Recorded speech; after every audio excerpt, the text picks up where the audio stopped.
Assalamualaikum warahmatullahi wabarakatuh. Apa kabar Anda semua? Ya, Ibu harap Anda semua sehat ya. Nah, sebelum kita mulai pembelajaran hari ini, alangkah baiknya kita berdoa menurut kepercayaan masing-masing. Berdoa mulai. Baik, mari kita lanjutkan materi kita hari ini, yaitu tentang jaringan meristem pada tumbuhan. Sebelumnya, ada yang tahu nggak sih jaringan meristem itu apa? Nah, jaringan meristem ini merupakan jaringan muda yang selalu aktif membelah diri, membentuk jaringan baru, yang kemudian jaringan ini nanti akan berkembang atau terdiferensiasi. Ciri jaringan meristem itu ada 6. Yang pertama, selnya kecil, kemudian dinding selnya tipis. Yang ketiga, kemudian memiliki vakuola yang kecil. Terus kemudian yang keempat, tidak ada ruang antar sel. Yang kelima, tidak ada cadangan makanan. Dan yang keenam, mengandung sitoplasma.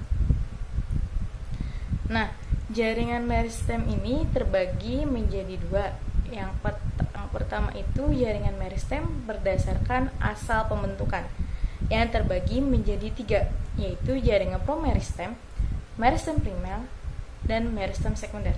Yang pertama merupakan promeristem atau primordial meristem. Nah, jaringan ini terletak pada ujung akar dan tunas. Jaringan ini selalu aktif membelah diri, membentuk jaringan baru, dan belum terdiferensiasi atau jaringan ini belum memiliki fungsi khusus. Yang kedua, kemudian ada meristem primer. Sama halnya dengan primordial, meristem primer ini juga jaringannya masih aktif membelah, tetapi beberapa jaringan sudah ada yang memiliki fungsi khusus atau sudah terdiferensiasi. Kemudian yang ketiga ada meristem sekunder, atau kita bisa sebut dengan kambium. Ini terbagi menjadi 2, yaitu kambium vaskuler dan kambium gabus. Kambium vaskuler sendiri berperan sebagai lapisan sekunder utama pada batang dan akar. Tumbuhan pada kambium vaskuler itu terbagi menjadi 2, yaitu pertumbuhan arah luar, phloem, dan pertumbuhan arah dalam, xilem.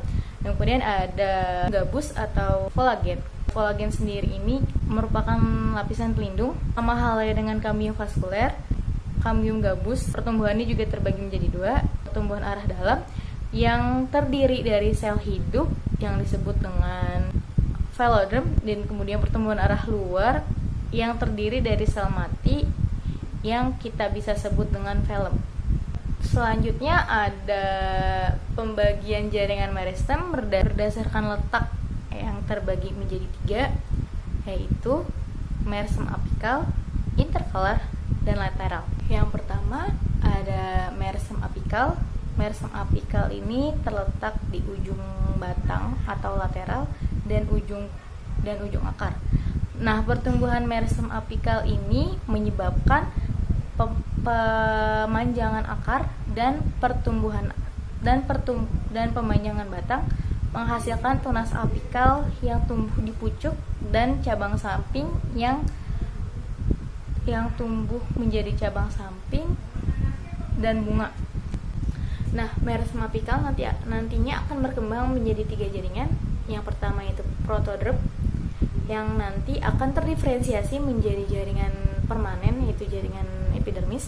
Dan yang kedua ada kembang menjadi prokambium. Prokambium ini nanti akan terdiferensiasi menjadi jaringan meristem sekunder dan jaringan pengangkut. Yang terakhir, jaringan meristem apikal nanti akan berkembang menjadi meristem dasar.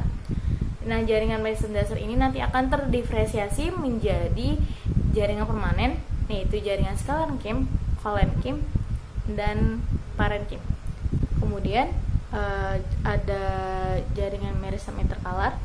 Nah, meristem interkalar ini terletak pada jaringan dewasa yang berada pada batang sehingga menyebabkan ruas batang memanjang. Contohnya, ketika rumput dimakan oleh sapi, rumput sendiri akan terus tumbuh karena adanya jaringan interkalar pada batang. Dan yang terakhir ada jaringan meristem lateral. Jaringan ini sendiri terletak sejajar dengan lingkar organ ditemukannya kambium pembuluh dan kolagen. Biasanya jaringan ini terdapat pada tumbuhan berkayu.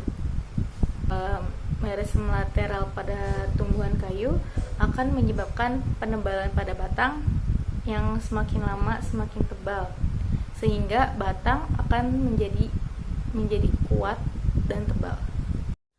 Oke, cukup sampai di sini materi kita hari ini.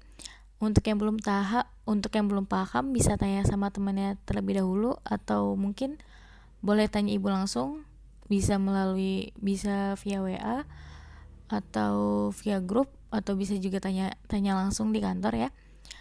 Selamat istirahat. Wabillahi taufiq wal hidayah. Wassalamualaikum warahmatullahi wabarakatuh.